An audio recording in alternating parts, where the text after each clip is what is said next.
video from our back garden, which is here. I hope you don't feel dizzy looking at that. And Don and I are going to sit down and talk to you outside our shed. But just a quick look. Hi there, Don. Hello. Inside the shed is our lathe, which is part of what we're going to tell you about. But we're just going to sit down and talk to you to say Happy Christmas and give you a little bit of a lowdown on how we've been this year. To do what? Okay. Hello, everybody. Hello. You're introducing us, love. Hi, mate. Hello. Well, you know who we are. Yeah. And we're doing this little video to wish you a happy Christmas in the rain in our garden. And I'll just tell you a little bit about our year, which has been an unconventional year, which has been for everybody. I've had to go in and out of lockdown at work, put volunteers off, volunteers not able to come back in again, and then we're all back in and then we're out again, which has been challenging. Have customers in, have customers not in, but it's been a not wholly negative experience. We've had some good conversations with people and some good times. That's true.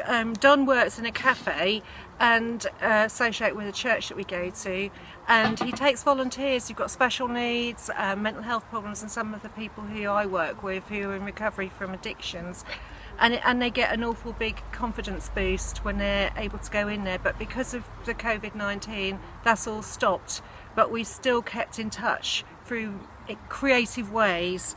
I also work in Hebron House, which is a rehab for women. Most of you know that already, but at the early part of lockdown we didn't know what we were facing with the pandemic, and our rehab actually closed, so I had to start thinking about alternatives, and we wanted to keep care of our residents who were out there feeling very vulnerable. So I started a Zoom program every day of the week with the help of other members of staff, and it was really, really successful. And our residents, who are still all in touch with us, and some are still with us, are still intact, which is a really important thing for people who are very wobbly and coping with addictions and stuff like that. Yeah, and I've also did set up a weekly Zoom call with our volunteers at the coffee shop, which was far less structured than Hester's Zoom calls, but we played silly games on there really, which was just a bit exactly the same as coming to work in the coffee shop, was playing silly games. But it kept us connected, which I really enjoyed, and I think they did as well. So, you know, we can be really grateful for Zoom. Yeah, we can be grateful for Zoom. We've learnt how to use it, and we've really enjoyed. Well, enjoyed at the beginning wasn't the word we would use, but now we feel really pleased about how it's worked out for us. For those who don't know, Don and I have a vision to eventually work together, and one of the things that we did during the lockdown was that we actually went out and about together as part of Don's Kings project, taking food to hostels and stuff like that, and that really sort of consolidated our ideas that we enjoyed working together.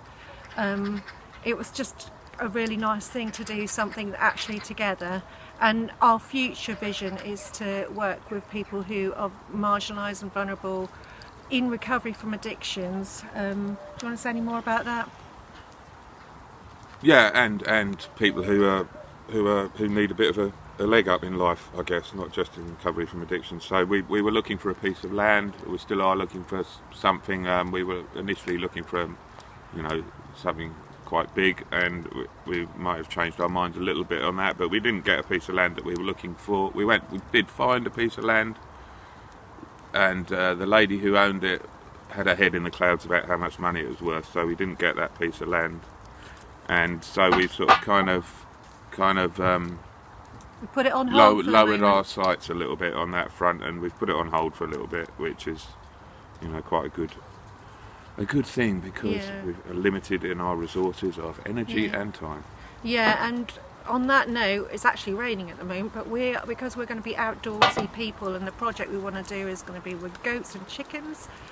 and various things outdoors, and therapy for people in recovery from addictions. We still want to do that, but we've had a lot of setbacks in our family, and a lot of you will know that I've lost my really lovely dad, and I'm going to show some photographs about him in a little while on this. And yeah, he was just a wonderful dad, and one of the things that I'd like to show you is that once when he was alive, when I was a little teenager, he took me for a walk when I was having a bad time, and it was by the sea, and he bent down and picked up this shell at Sheringham, and I don't know if you can see it. Yeah. It's a beautiful little shell. It's all battered, but it's got bits of mother of pearl sticking in it, and that is really my tribute to my dad, is that he was suffering from Alzheimer's, but the beauty of my dad's personality shone through to the day that he died, and he was just one of the loveliest people, and maybe I'll share more of that at another time on the internet. So what we have done is done lots of collecting junk and going to what do you call them? Car boot sales and skips and things like that, and collecting things. One of the things that we did actually buy and not take out of a skip was a wood turning lathe that we got in the shed there, and that has been a godsend. We got that, when did we get that? Before COVID, I think, and so we spent a lot of time either collecting bits of wood, chopping them up. We also bought a chainsaw, which is great because it's dangerous, and making things with the lathe. So that's been great, and it's been a sort of good fun. And this is one of my favourite pieces. It's got a chunk chopped out of it. There's a certain patina to it, I believe. That's what they'd say on the Antiques Roadshow or something like that. But anyway, the lathe has been a great thing, and Hester's been We intend to use it in our future working with people. We're building up some more than just lathe skills. We're just building up some woodworking skills, and we're very grateful because people keep giving us machinery to go with it, which is all going into our tiny little 8x10 shed.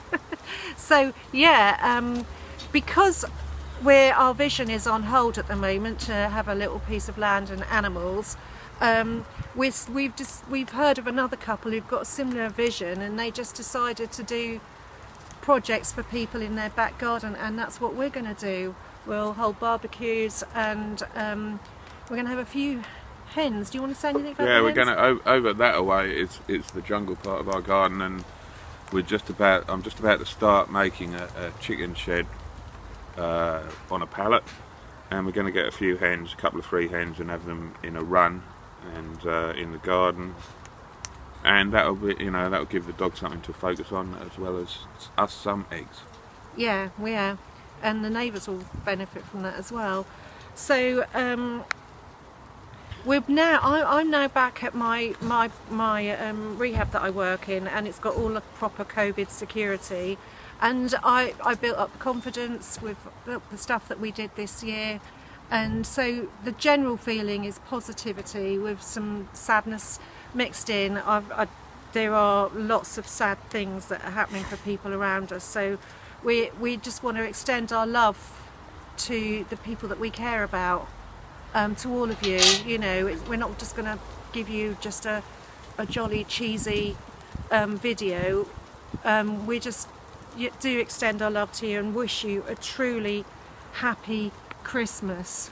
And on a positive front, there has been some good projects that we've both been involved in. One of which has been, as Hester mentioned, before the taking frozen meals out to people at King's. We're also doing a lot more of reaching out to people who are on their own, vulnerable, etc., etc. But we're also reaching out to people who are not on their own and not vulnerable, who are just feeling fed up with life. So it's not all doom and gloom and neediness. There's always something to be grateful for.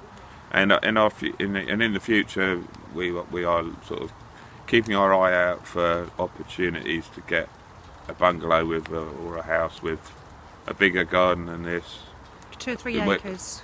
And I don't know about 2 or 3 acres. I want to a 3 acres. A bigger garden this, and the opportunities maybe to buy a bit of land neighbouring that garden. Yeah, that's the sort of thing. So yeah, that's where we're at now. Just send this to you, wishing you a happy Christmas yeah.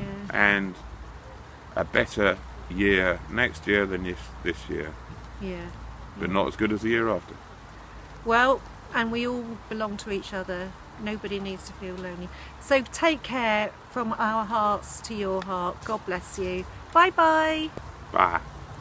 There you go. One take wonder.